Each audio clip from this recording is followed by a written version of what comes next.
The lights burned bright against the stage, casting long shadows across the faces of two figures seated behind polished wooden desks. Millions of Americans were watching from their living rooms, phones in hand, timelines scrolling as the nation prepared to witness another defining clash in the battle for the country's future.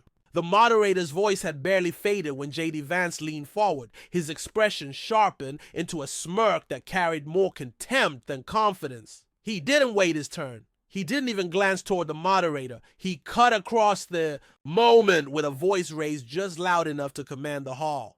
"Madam Vice President," he said, the formality rolling off his tongue like mockery.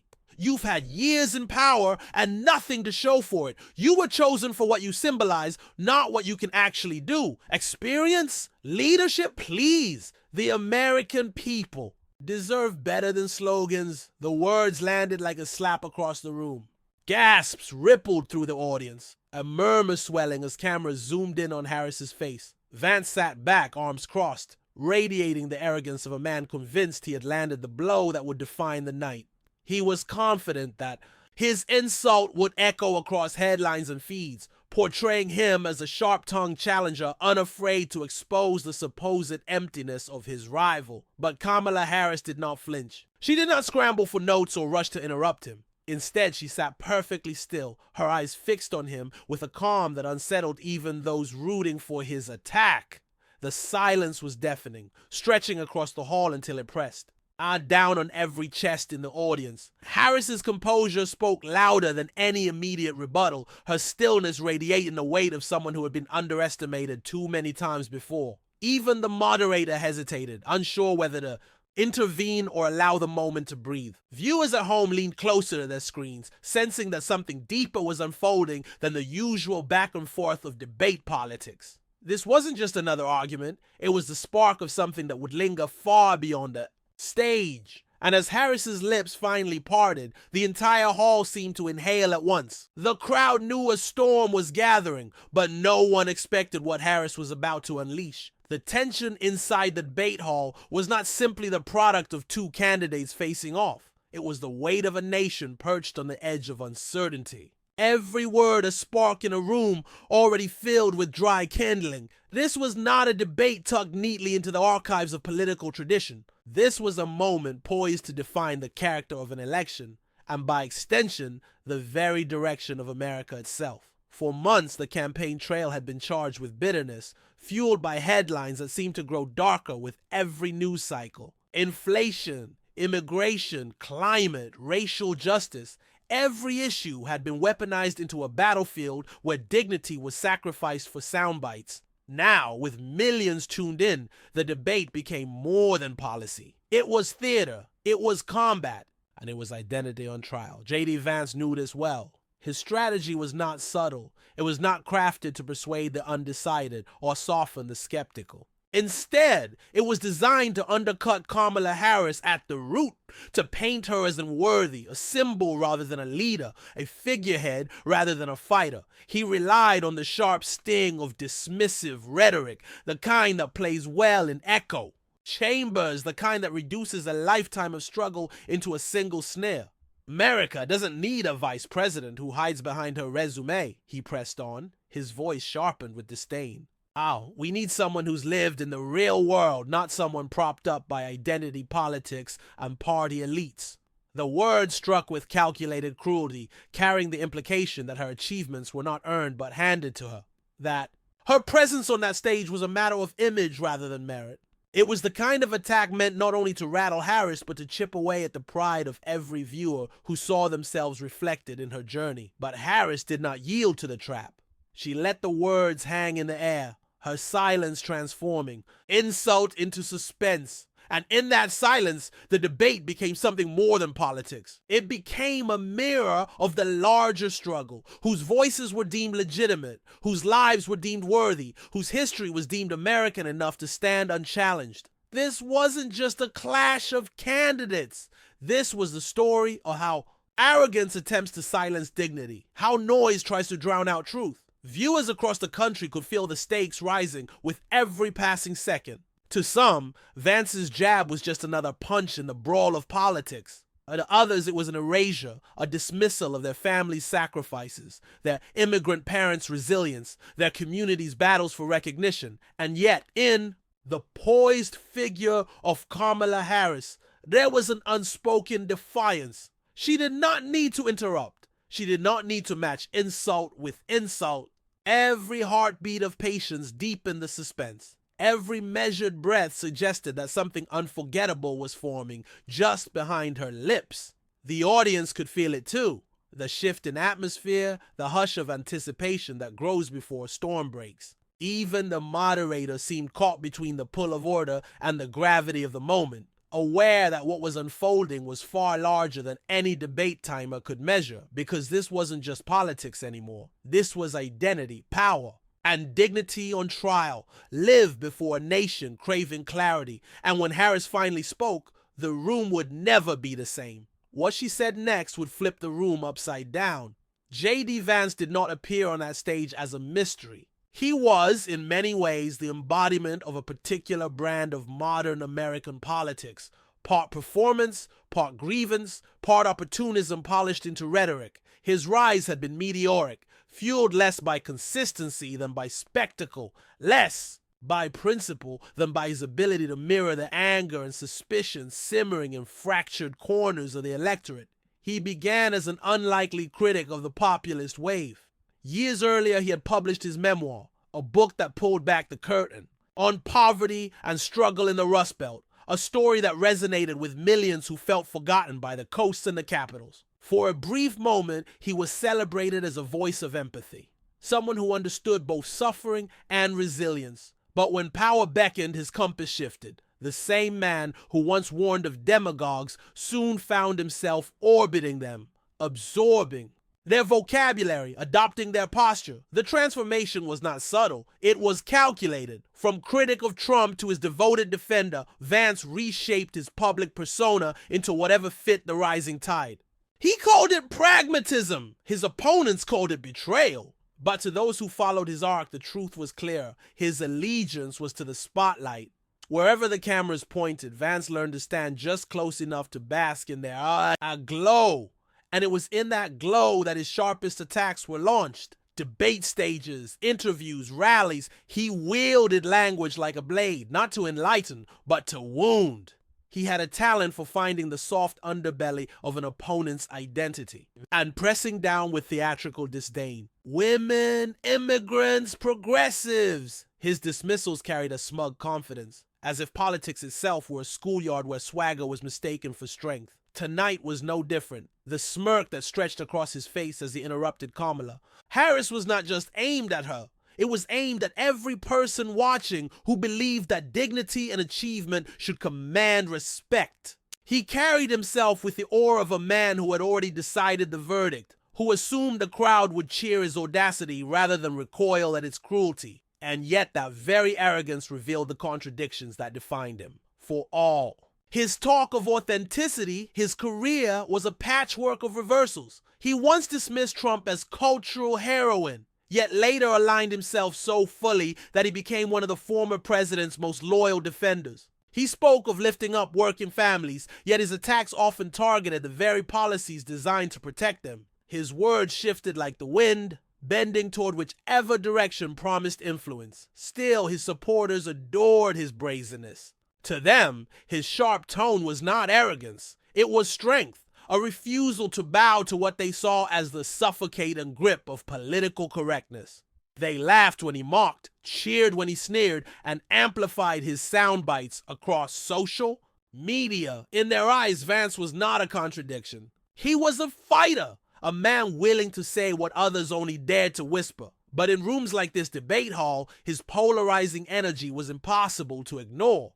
Each time his voice rose, half the crowd tightened with disapproval while the other half leaned forward with approval. It was the very image of division, an audience split down the middle, one side applauding his every interruption, the other side shaking their heads at the disdain dripping from his words. That split was not accidental. It was the strategy. Vance thrived on polarization, feeding off outrage like oxygen. His rise was not built on unity, but on friction, not on consensus, but on spectacle. The dismissive smirk he wore tonight was not simply arrogance. It was a brand, a carefully curated expression meant to provoke as much as persuade. Yet history has a way of punishing those who lean too heavily on contempt. Audiences may cheer arrogance in the moment, but arrogance rarely survives the long arc of truth. And as he sat back in his chair, arms folded in smug satisfaction, JD Vance was convinced he had won the exchange. He believed Harris would falter, that her silence was weakness, that his barbed words had drawn blood. But arrogance always sets the stage for its own downfall. Kamala Harris's story was never written in the quiet corners of privilege. It began in Oakland, California, where her mother Shamala had arrived from India with little more than ambition and a determination to carve out a life through science and service. Her father, Donald Harris, had come from Jamaica with a passion for economics and a belief that ideas could move societies. From the beginning, Kamala was shaped by the rhythm of immigrant resilience, the kind of resilience that does not come from comfort, but from the grit of survival and the faith that sacrifice can pave the way for something greater. As a child, she walked through neighborhoods where her mother's accent and her skin tone marked her as different. She learned early what it meant to stand out, not as a symbol, but as a question. Who belongs, who leads, who gets to have a voice? When classmates doubted her, when neighbors whispered, she absorbed the lesson that identity was both a gift and a burden, something she would have to defend with dignity again and again. Those early years lit a fire. Education became her weapon of choice. Howard University gave her not only an academic home, but also a cultural one, a place where her black identity and her immigrant roots intertwined into a powerful sense of purpose. It was at Howard that Kamala first sharpened her voice, learning that justice is not merely written in law books, but lived in communities. She emerged from those years with a clarity of mission, to fight for those who were overlooked, dismissed, or silenced. Her career as a prosecutor was not without its criticisms, but it was defined by her relentless pursuit of accountability. In a world where women of color were rarely seen in positions of prosecutorial power, she walked into courtrooms carrying both the weight of representation and the sharpness of preparation. She broke barriers simply by occupying the chair. And, when questioned, she responded not with apology but with precision. Each cross-examination, each legal argument was another reminder that calm under fire could dismantle arrogance more effectively than shouting ever could. Her rise to the U.S. Senate was another chapter in defiance of expectations. Dismissed by skeptics as too ambitious, she wore the label as armor. On Capitol Hill, she became known for her surgical questioning, her ability to cut through the haze of evasive testimony with relentless composure. One by one, powerful men who thought they could talk circles around her instead found themselves cornered by her methodical persistence. The viral clips of her interrogations were not just political theater, they were proof that intelligence, delivered with calm authority, could shake even the most confident witness. And yet every triumph carried its shadow. The whispers of sexism, the snide remarks about her laugh, the constant suggestion that she was unlikable or too harsh followed her at every turn. Her race and gender were twisted into weapons against her, her accomplishments minimized, her ambition framed as threat. Where others were praised for assertiveness, she was scolded for the same. But if the aim was to break her, it failed. Instead, the attacks became fuel, reminders that dignity was not granted. It was claimed. When she became the first woman, the first Black American, and the first South Asian American to hold the office of vice president, it was more than a ceremonial milestone. It was a collective victory for every child who had been told their name was too strange, their accent too thick, their skin too dark. It was a testament that barriers, no matter how high, could be shattered, not quietly, but with the echo of history. Through it all, Harris carried herself with the same unshakable poise that defined her from the beginning. She understood that representation alone was not enough. It had to be paired with resilience, with the kind of composure that could withstand not just policy battles, but personal insults. Where others saw pressure, she saw preparation. Where others saw hostility, she saw the chance to show grace under fire. It was that composure that now sat across from JD Vance in the debate hall. Every sneer he delivered, every dismissal he lobbed was not unfamiliar. She had faced versions of it her entire life. On playgrounds, in courtrooms, in Senate chambers, and in the press. The difference tonight was that the stakes were national, the cameras unblinking, the audience global. And Harris, the daughter of immigrants, the prosecutor who broke barriers, the senator who grilled the powerful, the vice president underestimated at every turn, carried all of those years inside her silence. She had been preparing for this moment long before Vance uttered his insult.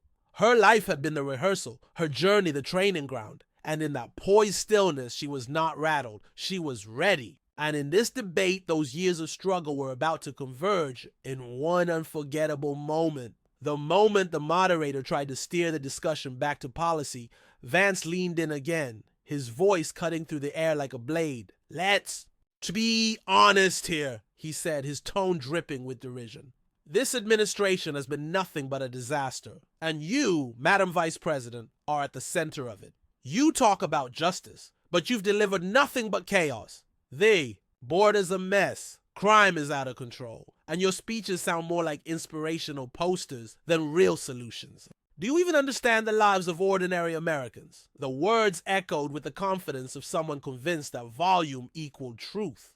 His smirk widened, as if daring Harris to flinch, daring her to stumble.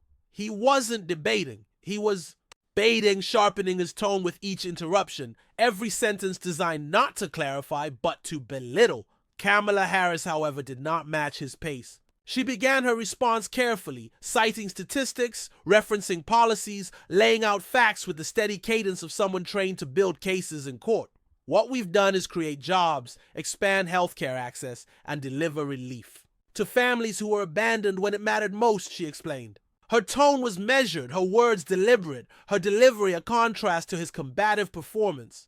But Vance wasn't listening. He waved his hand dismissively, chuckled under his breath, and cut her off mid-sentence. "That's just political." "Spin," he snapped. "Ask anyone outside of your elite circles. They don't feel your so-called progress. You spent more time rehearsing your sound bites than solving real problems." The audience shifted uncomfortably. Murmurs rippled through the hall, a chorus of disapproval blending with scattered applause from his supporters. It felt less like a debate and more like a courtroom drama where one lawyer kept pounding the table while the other built a case brick by brick. Harris didn't break eye contact. She let the noise settle before continuing, her voice calm but edged with steel.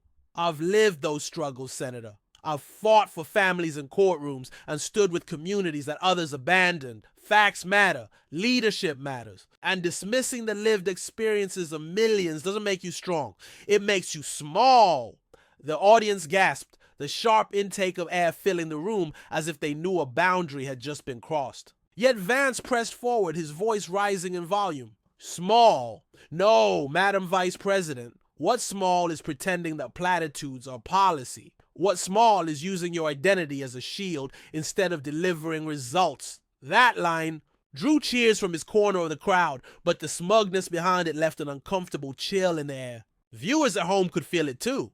The rawness of the exchange, the sense that the confrontation had become personal, that the mask of civility had cracked and revealed something harsher beneath. Harris sat silently for a beat, her composure unshaken. She let his words linger, let the crowd absorb the arrogance of his interruption. Every moment of quiet deepened the suspense, every second a reminder that she was choosing patience over panic. The tension in the hall was now electric. Gasps followed each interruption. Murmurs filled the pauses, and every camera angle caught the contrast, his restless movements, her steady calm. It was the portrait of arrogance colliding with dignity, of noise clashing against resolve. And then just when it seemed Vance had pushed too far, Harris leaned slightly forward, her expression unchanging, but her eyes suddenly alive with a sharper fire. The audience hushed instantly, sensing that something was about to break. Then came the line that changed the entire trajectory of the night. The silence hung heavy, as though the entire room had been suspended in midair. JD Vance leaned back, in his chair, lips curled in the familiar smirk of someone certain he had delivered the knockout punch. The smugness in his eyes was almost performative. This was the clip he believed would be replayed across networks, the moment where he had cornered the vice president into stammering defense. But Harris did not flinch. She did not shuffle papers or dart her eyes to the moderator for rescue. Instead, she let the pause breathe, let the weight of his insult sink into the room. Every second that passed turned his smirk into unease. Cameras zoomed closer to her face, capturing the stillness that carried more power than 100 shouted. Rebuttals! Then, with a quiet inhale, Kamala Harris leaned forward. Her voice was steady, unhurried, every word slicing through the silence with surgical precision. Senator Vance, she began, her tone even, almost gentle. I have spent my entire career fighting for the very people you claim I don't understand. I've walked into courtrooms to fight for women who were told their pain didn't matter. I've stood with families who lost everything because no one in power would listen to them. I've questioned CEOs, cabinet members, and yes, even presidents who thought they could get away with putting themselves above the people they serve. The audience leaned in. There was no shouting, no theatrics, just a voice rooted in lived experience, turning his dismissive attack back on himself. You accuse me of hiding behind identity, she continued, her eyes narrowing on him. But here's the truth. My identity is not a shield. It's a mirror. A mirror of millions of Americans who know what it feels like to be dismissed, overlooked, and underestimated. And when you dismiss me, Senator, you dismiss them. Their families, their struggles, their stories, the very people who make this country what it is. The murmurs in the crowd grew louder now, some nodding, some clapping softly, others whispering. As if they could already sense that something unforgettable was unfolding. Vance shifted in his seat, the overconfidence on his face faltering, his hands fidgeting with his pen. Harris pressed on, her words now carrying the rhythm of a prosecutor. Closing in on the truth. You say I don't know the lives of ordinary Americans. Let me tell you about the ordinary Americans I know. I know the single mother working 2 jobs who still finds time to help her children with homework. I know the immigrant father who drives through the night so his kids can have a better life than he ever dreamed. I know the families who prayed for relief during a pandemic who were saved by the policies you now call failures. And I know them because I come from them. Applause broke out in pockets of the hall. But Harris held up her hand slightly, not to quiet the support, but to signal that she wasn't finished. And Senator, let's be honest, she added, her voice sharpening just enough to sting. You once called the man you now follow cultural heroin. You warned Americans about him before you decided that chasing his approval was the easier path to power. That's not leadership. That's not conviction. That's convenience. And America deserves better than leaders of convenience. The room gasped. Vance's smirk vanished entirely. The camera cut to his face, his jaw tight, his eyes darting as if searching for a retort. Harris, however, did not give him the space. She pressed forward, her calmness now carrying the undeniable weight of momentum. Leadership is not about who shouts the loudest, she said. It's not about who interrupts the most. It's about who can stand firm in the storm and still fight for the people who put their trust in them. You call my speeches slogans, but the truth is words have power. And tonight, the people watching are not listening to the volume of your voice. They are listening to the emptiness of your argument. The audience erupted into applause this time. Louder, more sustained. Some rose from their seats. The moderator tried to intervene, but it was futile. The hall belonged to Harris now. Social media feeds lit up instantly as clips were clipped, captioned, and shared.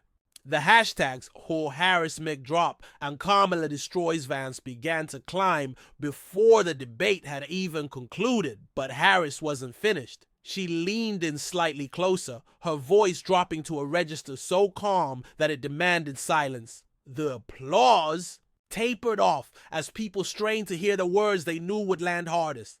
And let me leave you with this, Senator, she said. You may think you can dismiss me. You may think you can laugh at me, talk over me, or reduce me to a symbol. But every time you do, you remind this country of something far more important. That dignity will always outlast arrogance. And that no matter how loud you get, the truth has a way of speaking louder. The hall erupted. Thunderous applause. Cheers that rolled like waves. People standing, clapping, shouting her name. Cameras flashed across the audience, catching stunned faces, tears, raised fists. Vance sat frozen, his lips pursed, his confidence drained by the sheer force of her poise. Commentators watching live scrambled to rewrite their talking points. Social media exploded with clips labeled Kamala's knockout, Vance silenced, and the moment of the night. In living rooms across America, families who had felt unseen suddenly felt represented. For them, her words were not just a rebuttal to Vance. They were a validation of their own worth. The moderator tried to restore order, but the damage, or perhaps the justice, was already done. Vance shifted in his chair, attempting a forced smile, but the optics were clear. He had been rattled, and Harris had seized the night. The camera lingered on her face, serene but resolute, the kind of composure that comes only from years of fighting, battles where the odds were stacked against her. And as the noise filled the debate hall, one truth became undeniable. The trajectory of the night had shifted, and history had just been written in real time. But the real shock came the morning after. By the time the debate ended, the stage lights dimming and the candidates exiting, the nation was already on fire. What unfolded on live television did not stay confined to the debate hall. It spilled instantly onto phones, timelines, and television screens. Within minutes, the clip of Harris's calm dismantling of JD Vance's arrogance was everywhere, playing on loop like a chorus America could not stop replaying. On Twitter, the hashtag #HarrisDestroysVance shot to the top of trending lists, joined quickly by Mic Drop Moment and Kamala Knockout. Thousands of posts poured in every minute, users splicing the footage into memes, GIFs, and 15-second highlight reels. One clip of Harris leaning forward, delivering the line about dignity outlasting arrogance, racked up 1 million views in less than an hour, accompanied by captions like, "This is how you end a man's career in one sentence." Commentators across the political spectrum scrambled to keep up. Progressive outlets replayed the exchange with near glee, their panels describing it as one of the sharpest takedowns in modern debate history. Even mainstream anchors, careful with their tone, admitted the optics were devastating for Vance. Conservative pundits tried to spin, claiming Harris was overly rehearsed, or that Vance let her have the moment, but the sheer viral momentum made such defenses feel hollow, drowned out by the roar of digital applause. Supporters celebrated her composure most of all. They noted not only what she said, but how she said it. Her calm voice against his interruptions, her poised silence against his restless smirk. To many women watching, particularly women of color, it felt like vindication. Every time someone talks over us at work, every time we're underestimated, Kamala just spoke for us, one viral tweet read, collecting tens of thousands of likes. Critics, meanwhile, scrambled to recalibrate. Some insisted she was too polished. Others claimed her remarks were scripted, as though preparation itself were a weakness. But their words had little traction. The cultural tide had already turned. The nation had decided what the ish moment meant, and it was larger than policy. It was about presence, dignity, and respect. Celebrities chimed in, amplifying the spectacle beyond political circles. Ava DuVernay tweeted, "A masterclass in grace under fire." Kamala Harris didn't just win a debate, she showed us what leadership looks like. Actor Mark Ruffalo posted a clip with the caption, "This is how you shut down arrogance." Athletes, musicians, and influencers echoed the same sentiment. It was less a debate highlight than a cultural moment. Activists picked up the language, weaving her words into broader conversations about respect, representation, and power. Organizations advocating for women's rights, immigrant communities, and racial justice used the clip as proof that silence in the face of arrogance is not weakness, but strategy. Her line about dignity reverberated through speeches, newsletters, and online forums. Even late-night comedians joined in. Monologues opened with side-by-side images of Vance's smirk dissolving into discomfort, paired with Harris's calm stare.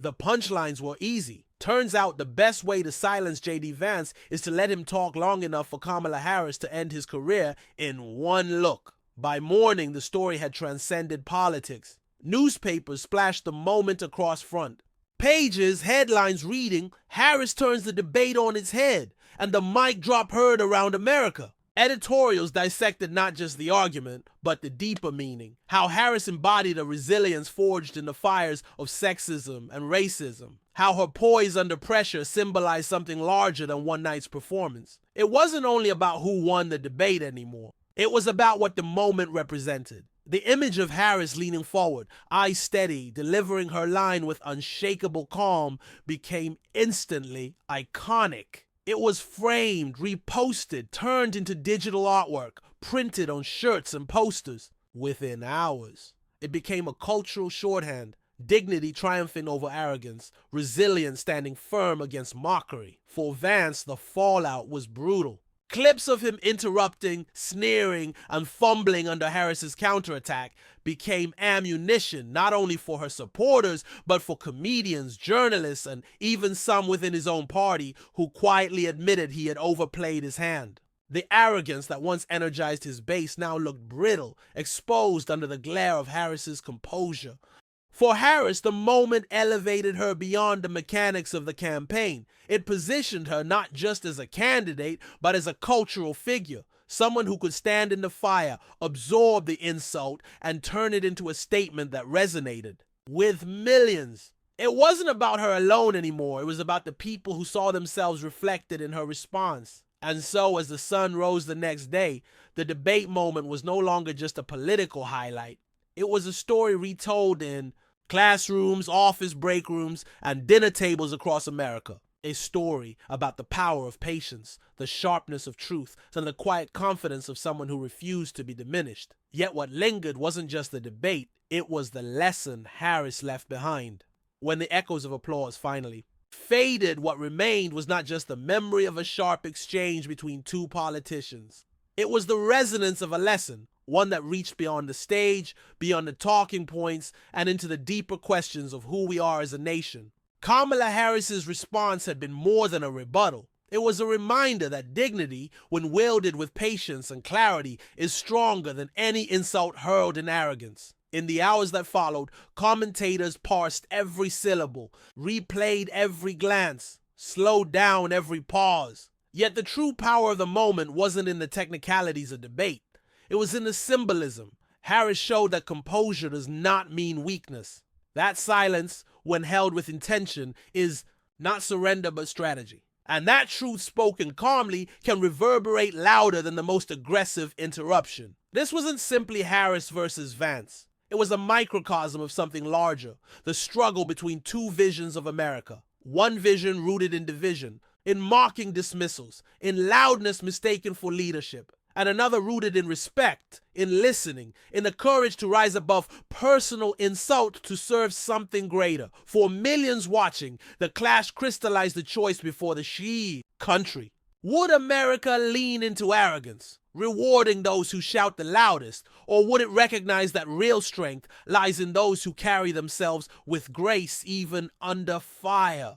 Would the nation continue down a path of sneers and sound bites? Or would it affirm that unity, empathy, and respect are not weaknesses, but the bedrock of leadership? Harris's words had turned the debate into something far beyond politics. They became a meditation on identity and dignity, a validation for anyone who had ever been interrupted, belittled, or underestimated. For every immigrant who had been told they didn't belong. For every woman whose voice had been dismissed. For every community whose struggles had been minimized. The message was clear. You are not invisible. Your dignity is not negotiable. And in this way, the debate moment transformed into something timeless. It wasn't about winning a round of applause. It was about setting an example. It showed that in the face of arrogance, the most devastating counterpunch is composure. That in the face of noise, truth carries farther. That in the face of insult, respect reclaims the stage. As pundits debated polls and strategists dissected voter reactions, ordinary people carried a different takeaway. Parents told their children about the importance of staying calm when others tried to provoke them.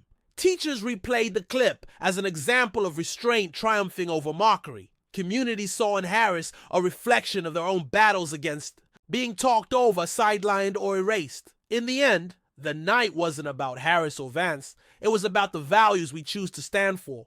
Do we honor arrogance or do we honor dignity? Do we reward division or do we rise toward unity? Do we settle for noise or do we demand truth? The answers weren't written in the debate transcripts, but in the reactions that pulsed through the country. Harris's calm under fire did not just silence her opponent, it awakened something deeper. It reminded America that leadership is not about domination, but about inspiration. Not about overpowering, but about uplifting. And so the debate, once billed as another clash in an endless campaign season, became something greater, a cultural lesson, a mirror reflecting who we are and who we wish to be. The nation had witnessed not just a candidate delivering a mic drop moment, but a leader embodying the timeless truth that dignity once claimed cannot be erased. The choice was now in the hands of the people. And as the curtain fell on that night, or message lingered in the air, impossible to ignore, the measure of America will not be found in the arrogance of its insults, but in the dignity of its people. On that debate stage before millions of eyes, Kamala Harris did more than spar with JD Vance. She destroyed his arrogance with a calm so powerful, it left the crowd in shock. The title of this story was no exaggeration. The nation watched a man who believed interruptions were strength unravel before the steady composure of a woman who embodied dignity under fire. It was a moment that reminded us all that true leadership is not measured in smirks or sound bites, but in the ability to rise above them. This clash will be remembered not because Harris shouted louder, but because she chose clarity over chaos, truth over noise, and dignity over insult. In a political climate where division so often drowns out dialogue, her response became a beacon, a reminder that respect is not weakness and grace is not silence. It is power. It is leadership. It is the kind of example America needs. And now the choice is ours. If you believe in voices that rise above hate and division, if you believe that politics can still be about dignity and justice, then this is your movement too. Subscribe to The Political Pulse, share this story with others, and keep the conversation alive. Because every view, every share, every new voice added to this community is a stand against arrogance and for the values that bind us together. The debate may have ended, but the fight for dignity is far from over. And here at The Political Pulse, we'll continue to bring you the stories, the clashes, and the unforgettable moments that define not just politics, but the very heart of America. Because the fight for dignity never ends, and neither does The Political Pulse.